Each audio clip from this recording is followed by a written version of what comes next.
Okay, so now that we've captured just the scope, got a basic program running, I'm going to add another instrument into the mix. We're going to put the arbitrary waveform generator in and show how to control more than one instrument at the same time.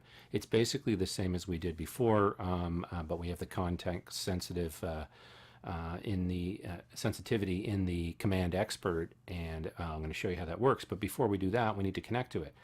One thing, while the making of this video, we had a new release of IO libraries, and it's just available today, actually tonight.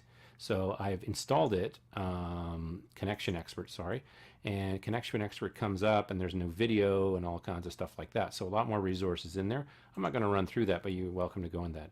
So when we go in here, we don't see anything right now, so we can scan for connected instruments. So these are local instruments. These probably are on the same net, or I'm connected wirelessly to the lab that I'm at. But if you're physically connected or it's run through a switch connected right to your laptop, you may see it. But if you don't worry.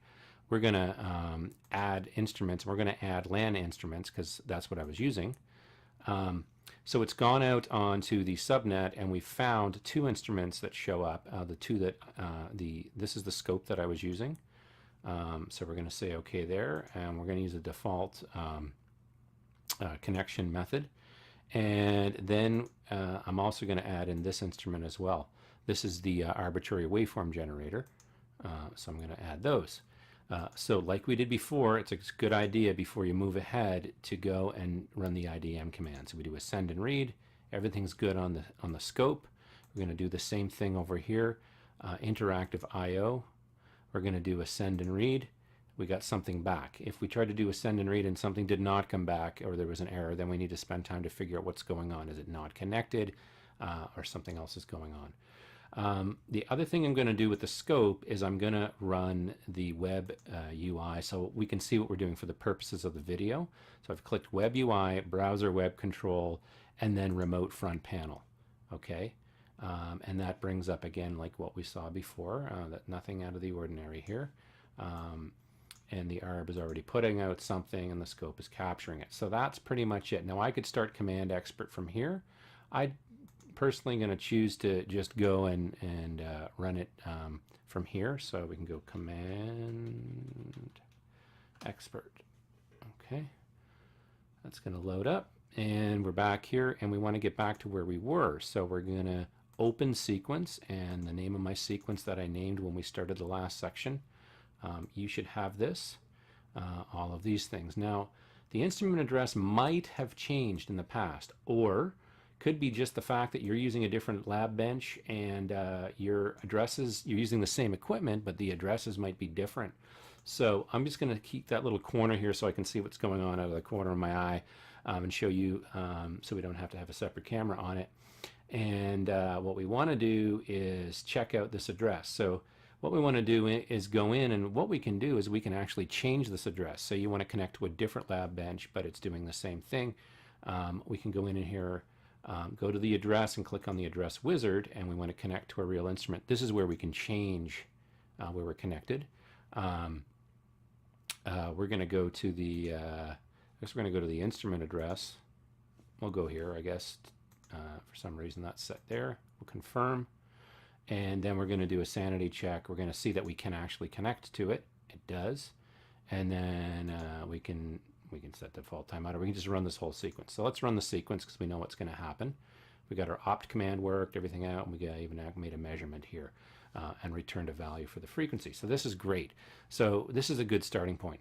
Now we're at the point where we want to add the new instrument, the arbitrary pattern generator. So I'm going to connect to a real instrument. I'm going to scan for the instruments, and here's the waveform generator, the 3362 series instrument. So I'm going to connect here, searching for command sets for this particular one. So it's going out to the web. It's found it. Okay, so it found that the only version here is this, and I happen to be using the 33622A. And we're just going to load that up. I'm going to step through it. What I'm going to put up here is just wave gen. If I had a lot of instruments, I might forget what that means. You can put a description if you like. Just put demo here for me. It doesn't have any impact anywhere other than keeping you straight on what you're doing. And I'm going to add to my instruments. So now it's downloading this command set. That only happens the first time you use it on your particular laptop or controlling station. And if you install it once, next time you go to use it, it doesn't have to install and go through this process. So don't worry about that. Next thing is we want to identify the instrument to make sure it's working. It seems to be coming up okay. It says connection succeeded. I think we're good to go. You know, if you didn't have the instrument but you want to check the syntax of some code, that's why you'd simulate, and everything would always pass, but at least you can go through, maybe you want to look up some commands or something like that. So that's another way you can use that. You're going to go connect. There we go. So now we have two. We have the scope and we have the waveform generator. So this is pretty cool. So now, if you also notice down here, depending on which sequence step you're on, you're either going to be running commands for the wave gen or you're going to use it for the MSO. So there's the MSO command set. When I click on wave gen, a different command set comes up, and those are commands specific to the wave gen. Interestingly enough, there are commands that are the same. So if I'm on wave gen and I type, I want to do an IDN at the start, so IDN, just type that and star IDN. So I'm going to add step and execute. So it's going to add it here, and it's going to be the IDN command for this particular instrument. This is the IDN command for the other instrument. I can execute that as well. It already came up, so we're good. So we have both of these doing IDN commands, and we're ready to go to the next step. So when you connect to an instrument and you have them in there for a while, you can't assume that the instrument is in the same state you left it. So the reason we need to do go back to defaults and presets is to ensure that you're always from the same starting point. One thing I noticed here, I haven't put a default timeout, so I'm going to put that up there. Timeout.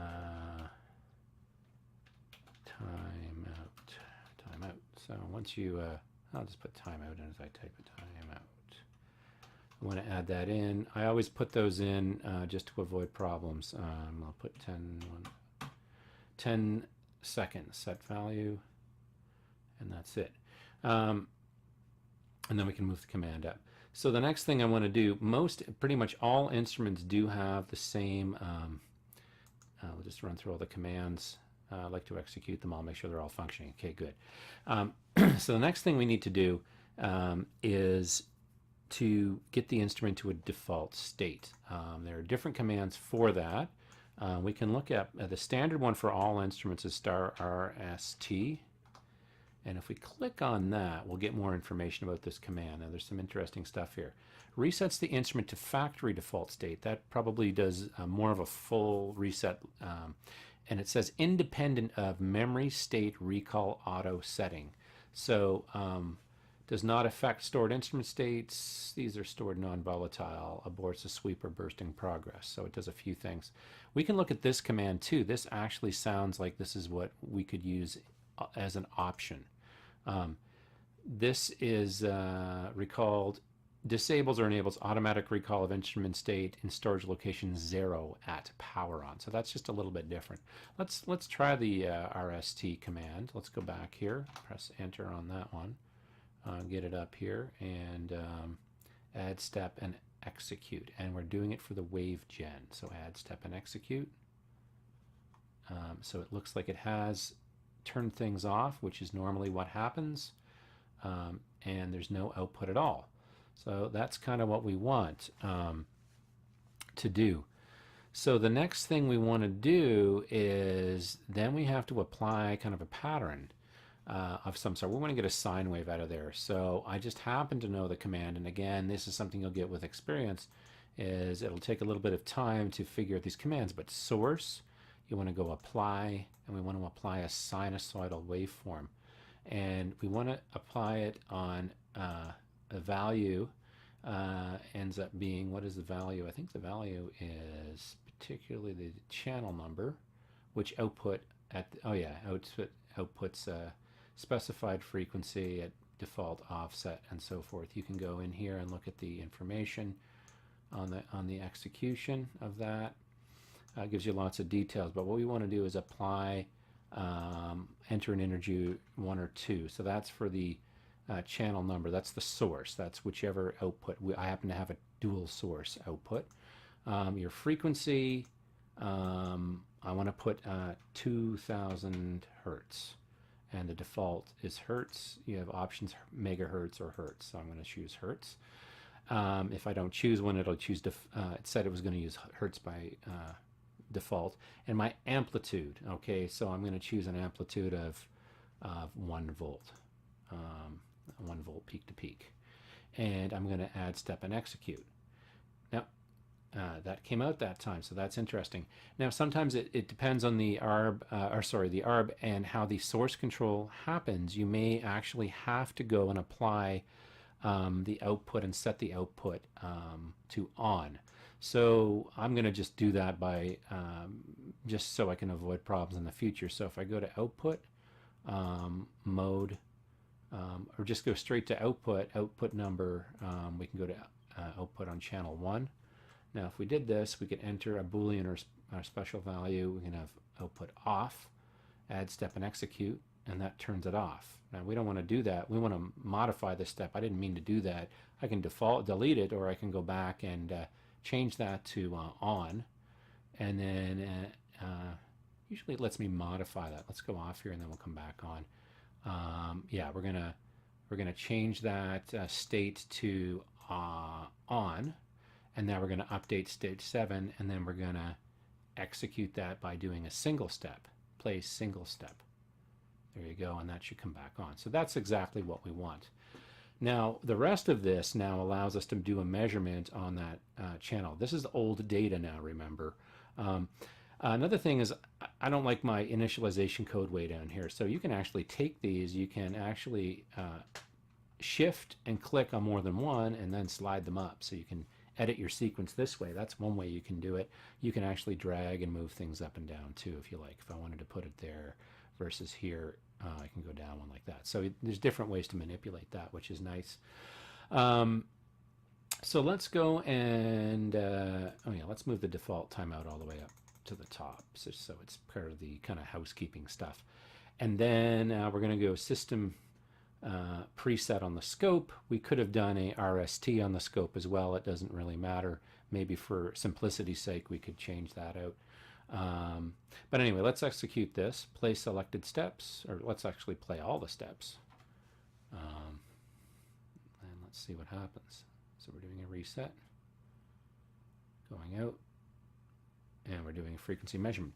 Great, so we've got a frequency measurement. We set it for 2000 hertz, and we're gonna do that. Now what if we wanted to set a different frequency? Now here's the cool thing about this sequencer is we can go and copy blocks and glue them together to do other things. Now we could variabilize things, we could put parameters in that we can change programmatically, but right now, just for simplicity's sake, I'm gonna do a flat list of things. So I'm gonna apply a different, I'm gonna Control C, or actually you can right click and copy, and then I can click on this guy and I can paste it, and I actually want to just slide that down one because we want it to execute after, and then I want to do an auto scale again and another frequency measurement, and then I can copy this and put that below as well. So let's put that below, paste. It doesn't say paste below, but we can go up and fix that up a little bit too. So there we go. And if you wanted to, you could add a comment in here, insert a comment to say, I want to say, okay, round 2, and then update step 15. So now we have little separators here, so it really helps you comment some code that you're doing here. So remember, this is without writing really any code and executing, but we're going to change our frequency now. We can go in here, change the frequency in the sinusoidal. So we're going to change this to 8000, update step 16, measure that. And we can do all kinds of measurements right now. We can do rise time as well. So, but let's just apply this. So then when we go to measure frequency here, it should do it. So we've got all this, and we can get copy and pasting till our heart's content. We can just keep going and going. Now I'm going to save sequence as Tim Demo 2. We'll call it Tim Demo 2.2. Let's call it that, and then say enter. Tim Demo 2.2. Just so we don't lose what we have, all our work. And then we're going to play the sequence. And what this is going to do is inject, the ARB is going to inject something into the circuit, and now we're going to measure the result of that injection. And there we go. So now we've measured this frequency. Now there are other commands of bringing full data sets across for really heavy analysis if you wanted to bring all the data points off the scope. There's other things to do that. It's a little beyond the scope of here because what I'm trying to show is actually how to get going in programming. But there are some examples on the Keysight website of that as well. And if you can't find one, you can just contact one of us. We can definitely get you some code to get you started. So this is as easy as it is. Now when we go to Python and we want to run this in Spider, we go back and do what we did before. We go in and we export sequence. We choose Python with calls to PyVisa, and now we seem to have a lot more here. Now again, we're just doing a flat execution. We're not doing anything fancy with definitions and routines, but if we wanted to, we could break things out because we have things repeating here, and now we can put variables. I'm not going to do that yet. I'm actually going to generate code for an existing method. If we did a complete method, we'd be passing values to there. We're not going to do that right now. So let's copy it to the clipboard. Let's go into Anaconda. So let's go there. Let's go to Spider. And let's get another window up. Okay, we got Spider here. Again, I don't want to update that right now. I'm going to file new file. So like we can have multiple projects here. So I'm going to glue below this because some of this coding and this this symboling that's going on here by Spider is required. So I'm not going to touch that. I'm just going to glue down below. We should be able to execute this with no problems. Get a little warning here, time imported but not used. Okay, so we're not doing any time measurements right now.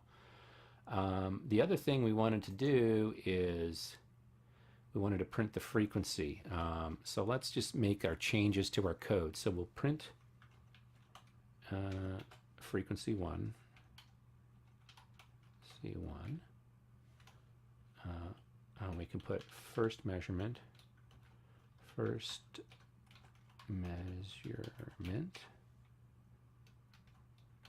plus, and remember we had to put string, we had to wrap this up, string frequency 1, because the parser for the print statement doesn't like when you start mixing types. So we're going to just copy that code down to the bottom, and frequency 1. Yeah, we could go in and finesse that a little more and have a different variable for it. Okay. Frequency 1 equals temp values. Okay. Frequency 1, we could save frequency 2. We'll leave that for now. Second, because that's for code cleanup, but I'm not going to worry about that right now for the purposes of the demo. And then we should save our save as, so we have a particular name. It's untitled.py. A py file is a Python file. We're going to call this multi-instrument.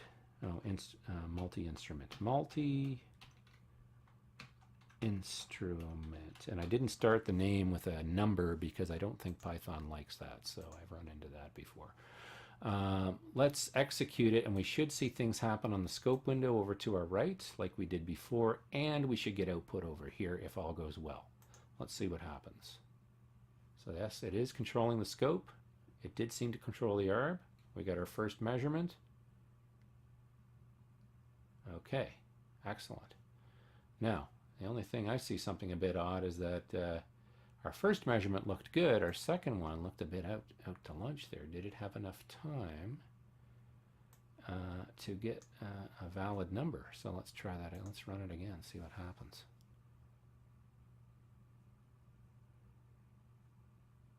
Measurement 9.9 E plus 37. So clearly it's not, it's reading back a number that's kind of invalid. It didn't wait. so we probably have gotten into kind of a race condition on our first measurement. I'm going to go back and look at the code for that, and we'll see what's going on. Gone back to the program, and I've taken a look at what's going on, and really where things get tangled up here is our first measure frequency. That seems to be coming back incorrectly.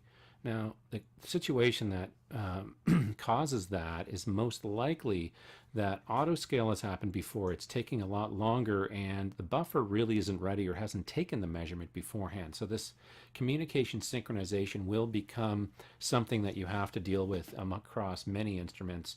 It's a fairly common thing, and you need to have ways of dealing with that. One of those ways is using an OPC command. An OPC command is essentially it's an OPC query is what we're talking about here.